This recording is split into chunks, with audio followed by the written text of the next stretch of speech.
We all think we know how the economy works, right? You go to a store, you buy things. Simple. But what if I told you there's another market, a huge, hidden one, where everything is flipped upside down? A market where you're not the buyer, you're actually the seller. Today, we're pulling back the curtain on this market behind the market. Okay, so let's just dive right in with a question that sounds simple, but trust me, the answer unlocks how our entire economy is wired. You buy stuff all the time. But have you ever really stopped and thought about what you are selling back into the system? To get to the bottom of that, we need to realize that the economy really has two distinct sides. There's the one we see every day, the product market. That's where we buy stuff. But then there's this other side, the factor market. And that's where the roles of buyer and seller get completely reversed. And just look at this role reversal. In the product market, it's us, the households, doing the buying. But in the factor market, the script flips.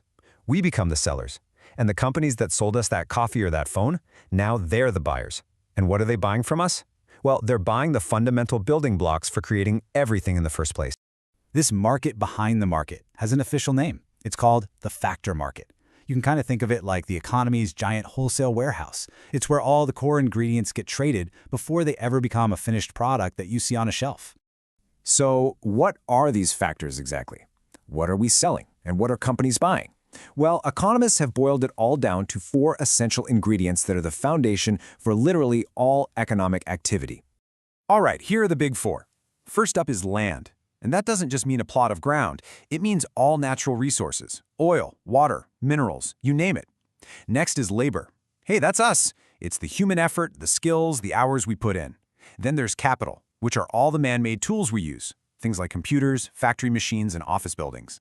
And last, but definitely not least, is entrepreneurship. That's that special sauce, the idea and the risk-taking that brings the other 3 together to create something valuable. Okay, so here is the most important part for all of us. When you show up in this market and provide one of these factors, and for most of us that's our labor, you don't do it for free. You get paid for it. And this is the fundamental way that most people earn their income. And you can see the direct link right here. If you provide land, you earn rent. If you provide your labor, you get a wage or a salary. If you provide capital by investing your money, you earn interest. And for that entrepreneur who pulls it all together, their reward is profit. It's that circular flow we talk about. The money you spent in the product market makes its way back to you in the factor market. Now, just like you have different kinds of stores to buy your groceries, these factor markets aren't all the same. Their structure can be wildly different depending on how much competition there is, and believe me, that structure has a huge effect on the price or the wage that gets paid. So on one end of the spectrum, you have a perfectly competitive market. This is where you have tons of buyers, employers, and tons of sellers, workers. With so many choices, no single person or company can really control the price. Think about trying to hire a cashier in a huge city.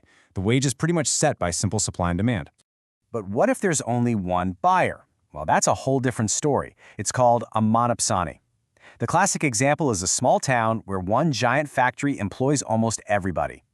That factory has enormous power to set wages, and they're often lower because where else are people going to go to sell their labor? An oligopsony is kind of like a monopoly's cousin.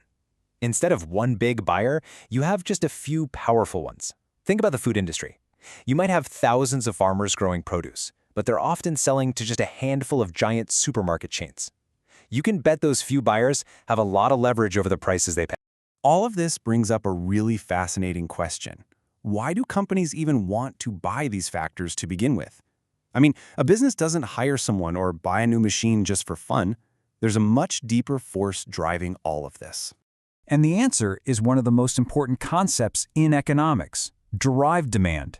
What it means is that the demand for any factor of production isn't for its own sake.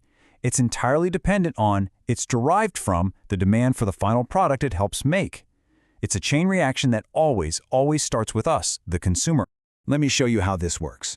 Your demand for a loaf of bread is direct. You want it, you buy it, you eat it. But a bakery's demand for a baker, that is derived. The bakery only hires a baker because people like you and me want to buy bread. If we all suddenly stopped eating bread, there would be zero demand for bakers. It's that simple. Same for cars. Nobody wants a car factory robot for its own sake. Car companies want them because we want cars. Okay, let's put all these pieces together and trace this chain of demand with a super clear, real-world example. We're going to look at the hotel industry.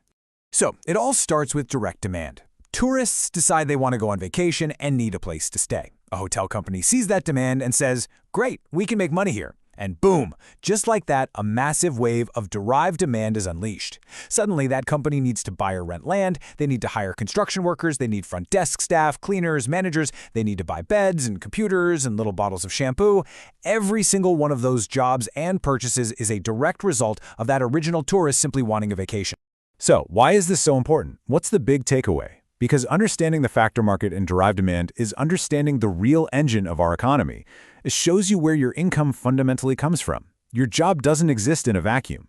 The demand for your skills, whatever they may be, is tied to a final product that someone, somewhere, wants to buy. It's the hidden wiring that connects all of us. And that brings it all back to you. Your job is part of this huge factor market for labor. So take a second and really think about it. What's the final good or service out there that ultimately drives the demand for what you do every day? Figuring that out tells you exactly where you fit into this incredible economic web.